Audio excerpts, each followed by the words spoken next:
Subscribe to our channel, press the bell icon and never miss an update from Latestly.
आज मैं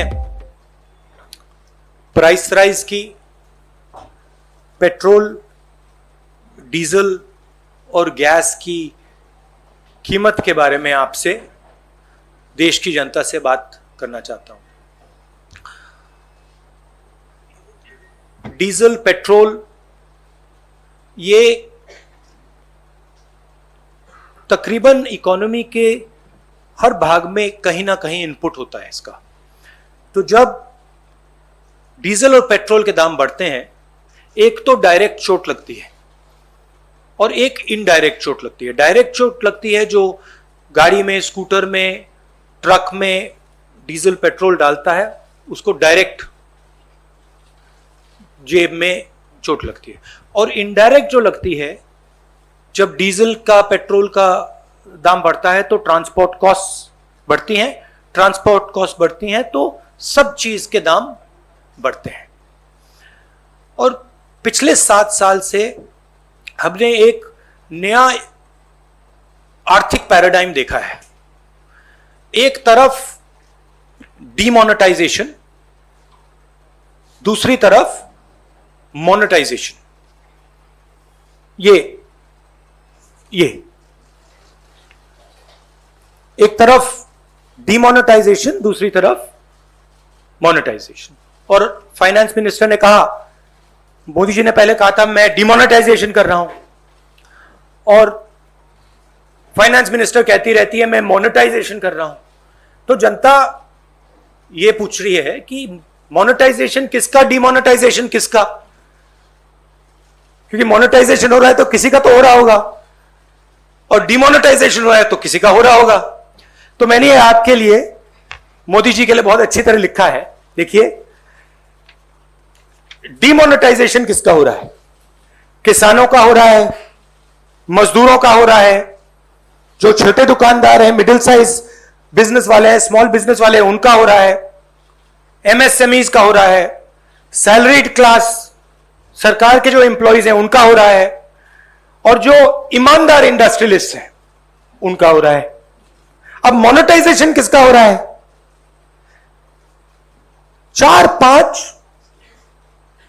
नरेंद्र मोदी जी के जो मित्र हैं, उनको आप 4-5 कह दीजिए, उनको आप हम दो हमारे दो कह दीजिए, जो आप कहना चाहते हैं कह दीजिए। तो ये इकोनॉमिक ट्रांसफर हो रहा है। और बड़ी इंटरेस्टिंग बात निकली है, मैं सोच रहा था, मोदी जी कहते रहते हैं कि जीडीपी बढ़ रही है, फाइनेंस मिनिस्टर कहती है कि देखिए जीडीपी का प्रोजेक्शन ऊपर की ओर है। मैं समझ नहीं रहा हूं भाई, जीडीपी एक तरफ दौड़ रही है और फाइनेंस मिनिस्टर, प्रधानमंत्री कहते हैं जीडीपी बढ़ रही है। फिर बात मुझे समझ आई, जीडीपी का मतलब क्या? गैस, डीजल, पेट्रोल, इनका यह कंफ्यूजन है। और मैं अब आपको गैस, डीजल, पेट्रोल के दाम और जीडीपी किस प्रकार से बढ़ रही है वो तो आज थोड़ा डायरेक्ट बताना चाहता हूं। 2014 में नरेंद्र मोदी जी ने कहा था कि डीजल, पेट्रोल के दाम बढ़ते जा रहे हैं, याद है आपको? 2014 में 410 रुपीस सिलेंडर की प्राइस थी जब हमने, यूपीए ने ऑफिस छोड़ा। आज 885 रुपीस सिलेंडर की प्राइस है, 116% इंक्रीज।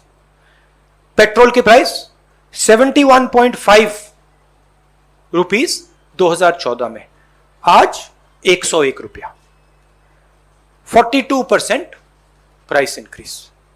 57 रुपीस डीजल, 88 रुपीस आज, 55%, 55% इंक्रीज।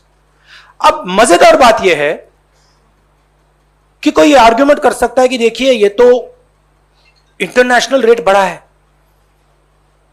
इंटरनेशनल मार्केट पे डीजल, पेट्रोल का दाम बढ़ा होगा, इसलिए हिंदुस्तान की जनता को चोट लग रही है, इसलिए पूरा मोनेटाइजेशन, डिमोनेटाइजेशन का तमाशा चल रहा है। मगर अजीब सी बात यह है कि जब यूपीए की सरकार थी 2014 में तो 105 रुपीस कच्चे तेल का दाम था, आज 71 रुपीस है, 32% ज्यादा था हमारे टाइम। गैस इंटरनेशनल प्राइस देख लीजिए, हमारे टाइम 880, आज 653, 26% कम।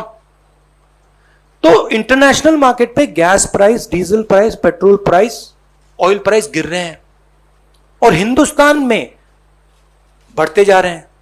दूसरी तरफ हमारे जो एसेट्स हैं उनको बेचा जा रहा है। 23 लाख करोड़ रुपए,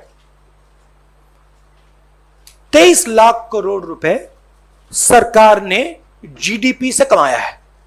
जीडीपी वो ग्रोस डोमेस्टिक प्रोडक्ट नहीं, जीडीपी मतलब गैस, डीजल, पेट्रोल। मेरा सवाल है ये 23 लाख करोड़ रुपए गए कहां?